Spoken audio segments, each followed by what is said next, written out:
Ukraine's counterattack is inevitable. It will begin soon.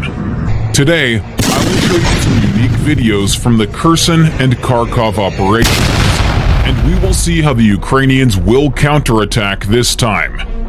In Ukrainian Telegram channels, videos like this are spreading en masse. Hundreds of armored vehicles and a large number of soldiers. This is a signal to Russia.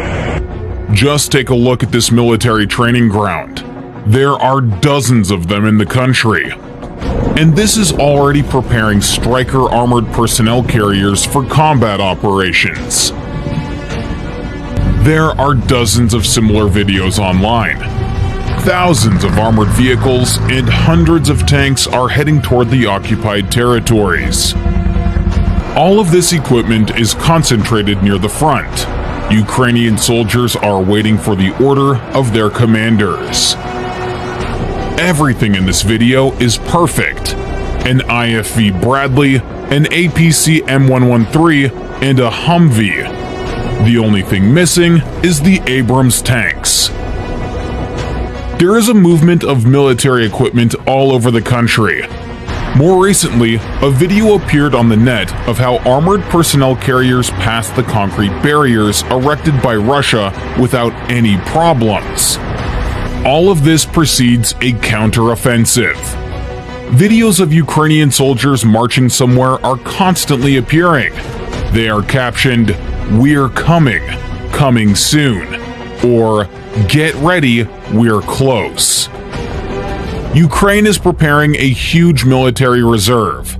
More than 1 million soldiers are now taking part in the war. Without armored vehicles, these soldiers would be useless, so the country is pulling all possible weapons closer to the front. It is known that British Challenger tanks and German Leopard tanks are already in the country and are being prepared for a counterattack. This is how the transfer of tanks to Ukraine takes place. This is an echelon with dozens of Leopard 2s. And these are Leopard tanks that are already at the front but have not yet engaged in combat. The Russians have something to fear. The Western-style tanks are many times better than the Russian ones. And very soon we will see real tank battles. Subscribe not to miss them. Quite often, exercises are held close to the front. It is only 10 kilometers from this training ground to the Russian trenches. And this is already Challenger. They are no worse and will also participate in the counteroffensive. There is less information about the Abrams tanks, but I hope we will see them in the upcoming battle. If you are interested, I can compare Russian tanks with Leopard, Abrams, and Challenger tanks in one of my next videos. Do let me know if you're interested in the comments down below. Former Russian tanks will also take part in the counterattack. Ukraine has at least 451 of them. We'll talk a little bit later about how the Russians fled and how much equipment they abandoned. The backbone of the counterattack will be armored personnel carriers. These are Humvee, M113, and Max Pro and others. This is how, for example, a counterattack was conducted in the Kharkiv region. Lightning attacks in Humvee armored vehicles armed with Browning machine guns.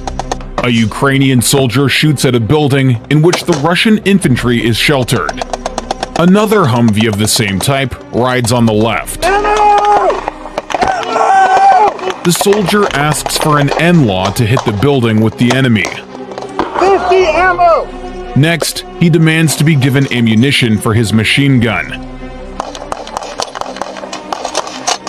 He loads a Browning and proceeds to shoot the building. And this is the battle for Kherson. Another example of Humvee use. A convoy of armored vehicles assaults Russian positions under heavy fire. As the vehicles approach the forest belt, Ukrainian infantrymen begin to disembark from them. Machine gunners cover the infantry. The armored vehicles drive off after the next group of infantry. And this video is already from another Humvee vehicle. Russian artillery is trying to stop the breakthrough, but to no avail. It is almost impossible to hit a vehicle that is moving at such speed and maneuvering. Foreign armored vehicles are of much higher quality than those of Ukraine, and they can withstand even anti-tank mine blasts, a tank shot, or an artillery hit. This is how two Humvees return home after completing a mission. One of them runs over an anti-tank mine. The explosion is so powerful that it is unclear if anything is left of the armored vehicle. The second car doesn't stop and drives away. This was to avoid becoming easy prey for the Russians chasing them. However, if you thought the Ukrainians would abandon their comrades, you are mistaken. The vehicle turns around and goes after the soldiers. The Humvee survived an anti-tank mine, and the car crew survived and were evacuated. Here is another case demonstrating the Humvee's good armor. The armored vehicle ran over a mine, but as we can see, none of the soldiers were hurt.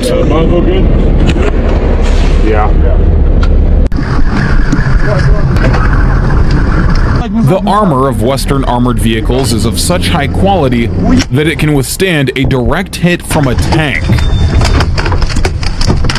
And this is the Max Pro. The armored car ran over an anti-tank mine, but the body survived, which means the crew who were in the car were not hurt. Artillery and MLRS will also be actively used. HIMARS installations will allow a rapid response to Russian actions. We will again see dozens of wrecked vehicles and huge explosions of ammunition.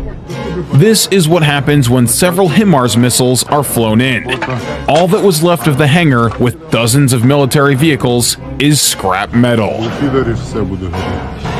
Unfortunately, Ukraine never received aviation, which will significantly increase casualties among soldiers and military equipment, and reduce the possible result. The lack of long-range missiles would also be detrimental during an offensive.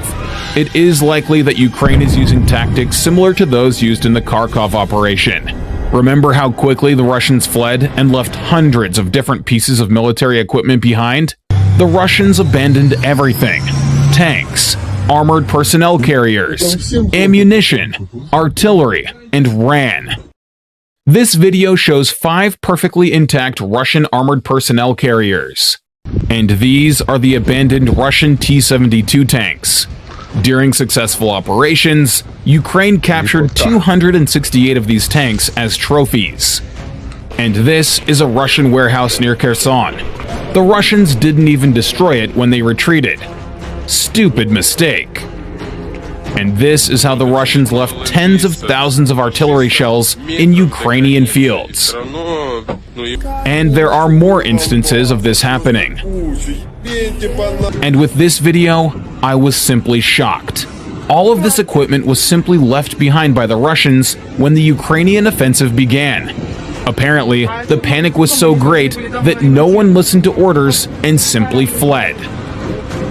When Ukraine breaks through the Russian defenses using tanks, armored vehicles with infantry armed with Javelin and similar missile defense systems will enter the fray. They will move quickly into the interior and destroy the retreating Russian equipment. We will see many more videos similar to this one. Ukrainians will destroy armored vehicles in large numbers. Mobile groups of Ukrainians will make their way to the rear of the retreating Russians. The Russians simply won't understand where the missiles are coming from and destroying their tanks. Brave Ukrainian soldiers will ambush like this one.